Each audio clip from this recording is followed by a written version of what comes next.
face aux dénonciations des avocats des opposants politiques au motif qu'on leur refuse d'accéder à leurs clients incarcérés à la principale maison d'arrêt de Guinée, le régisseur du pénitencier choisit de s'abriter derrière la hiérarchie.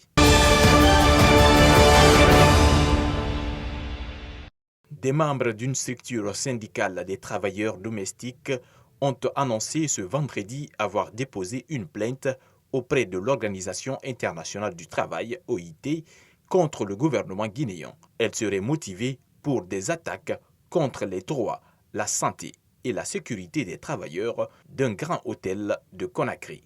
L'annonce a été faite au cours d'une conférence de presse.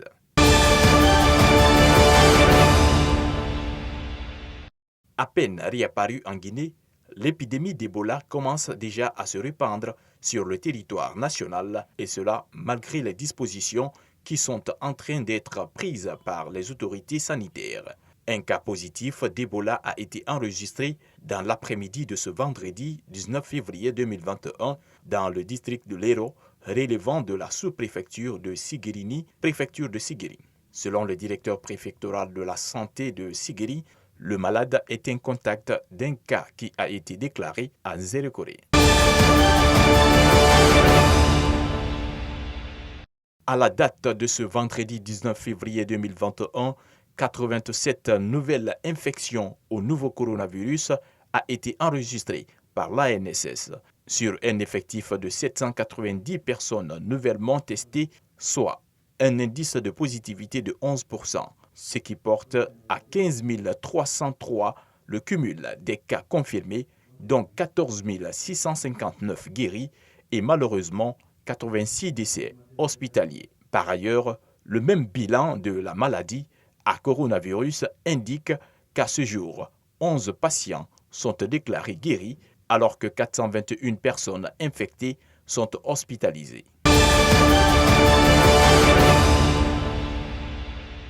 L'ancien vice-président de la Fédération guinéenne de football a été rétabli dans ses fonctions ce vendredi par la commission d'éthique de la FEGIFOOT. Cette décision est perçue comme un camouflet pour l'instance et sa commission d'éthique, toujours recusée par le camp d'Amadou Djabi. Amadou Tam Camara, le président de la dite commission, n'a pas tardé à réagir après la confirmation de cette décision. Selon lui, il y a eu des manquements dans la procédure, ce qui a conduit à cette décision prise par la commission d'éthique.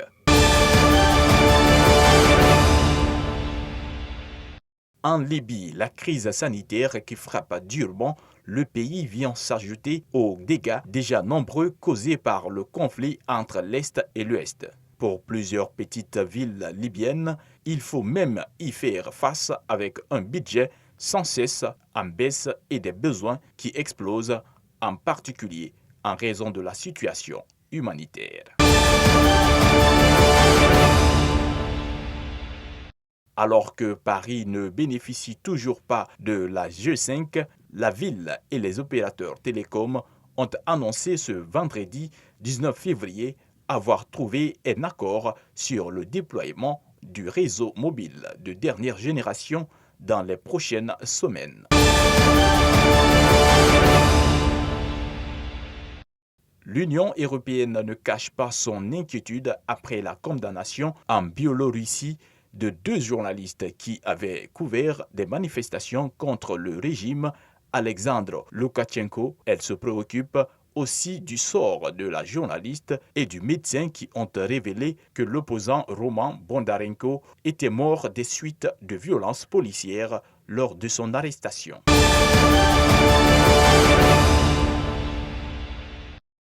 Lors de son premier grand discours de politique étrangère devant ses partenaires européens, ce vendredi 19 février, le président des États-Unis a affirmé son engagement envers l'Alliance transatlantique en accusant Moscou d'attaquer les démocrates occidentaux.